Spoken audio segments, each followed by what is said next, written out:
boring stuff, Mm. and how that's really where a lot of value can be brought, because nobody likes doing the boring stuff. I also think it's boring because it's kind of hard. I even think about in personal life, the stuff that I set aside because I say, oh, it's boring or it's not interesting or it doesn't solve a big enough problem for me right now. It's this kind of, you could think of it even as technical debt in some way. And I think some like if you're working on a problem, or if you have a new idea and you want to create something, at least for me, I like to think about, okay, well, what do I want to make? And I'm going to focus all of my energy around what I want.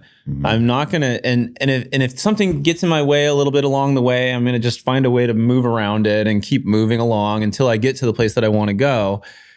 But that doesn't really help when it's time for other people to use it or other people to interface with it, because all of those things that I went through, they're probably going to have to go through it too. And so when I think about the boring stuff, I think about, like, you start on your laptop building something and then it's time to go deploy it for real. So then your platform team has to go and think through all the things that you didn't want to think about.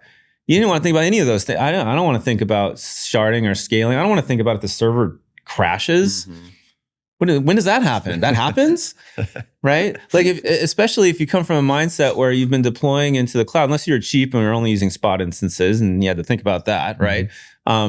If you were deploying somewhere where all that stuff was taken care of for you at a small scale, then when you want to go and do it for real, someone has to think through those things. What happens when a server fails? What happens when a link fails between two different locations? What happens if your user has a slow connection and you can't send back to them quickly enough? Have you thought about timeouts? Have you thought about all of those boring things that end up like killing an application and killing a user experience?